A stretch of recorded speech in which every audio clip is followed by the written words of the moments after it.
और चलिए अब सीधा हरियाणा के उचाना चलते हैं, जहां पर कांग्रेस सांसद दीपेन सिंह हुड्डा क्या कुछ कह रहे हैं, सुन लेते हैं। तोड़ेंगे हम जोड़ेंगे। Family ID, property ID portal उलझा दिया कि नहीं उलझा दिया?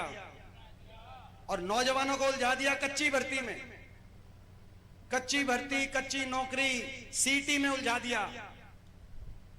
2 लाख सरकारी पद समाप्त कर दिए, खाली पड़े। कौशल निगम ले आए, 1.5 लाख बच्चों की बिना पेंशन, बिना रिजर्वेशन, बिना मेरिट बैकडोर से सरकार खुद ठेकेदार बन गई। कौशल निगम में लगा दिए बच्चे। फौज की भर्ती में अग्निवीर आ गया, कच्ची भर्ती। हरियाणा का नौजवान जाए तो जाए कहां? और पिछले 2 साल से तो इन बच्चों की ऐसा शोषण हुआ बच्चों के साथ।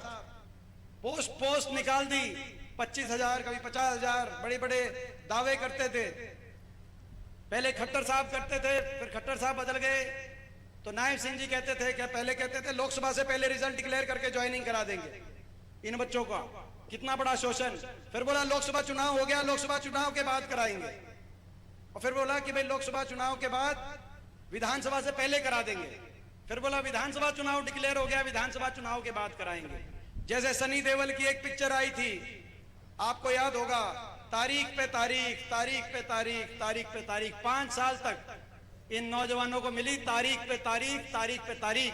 कांग्रेस की सरकार आएगी, मेरिट पर, जॉब कैलेंडर से, भर्ती विधान से पारदर्शिता के साथ भर्ती कराएंगे और देंगे ज्वाइनिंग पे ज्वाइनिंग, ज्वाइनिंग पे ज्वाइनिंग, ज्वाइनिंग पे ज्वाइनिंग इन नौजवान साथ। और आप बताओ, कोई जींद जिले में, कोई आपके इलाके में या पूरे हरियाणा में 10 साल तक इन्होंने कोई बड़ा काम किया हो, कोई बड़ी परियोजना लाए हो, कोई बड़ा इन्होंने कोई औद्योगिक क्षेत्र लगवाया हो बीजेपी ने, कोई बड़ी यूनिवर्सिटी बनवाई हो, कोई बड़ा काम किया हो? काम कुछ किया नहीं। हर वर्ग को उलझा दिया। गरीब आदमी की स्कीम सारी खत्म कर दी।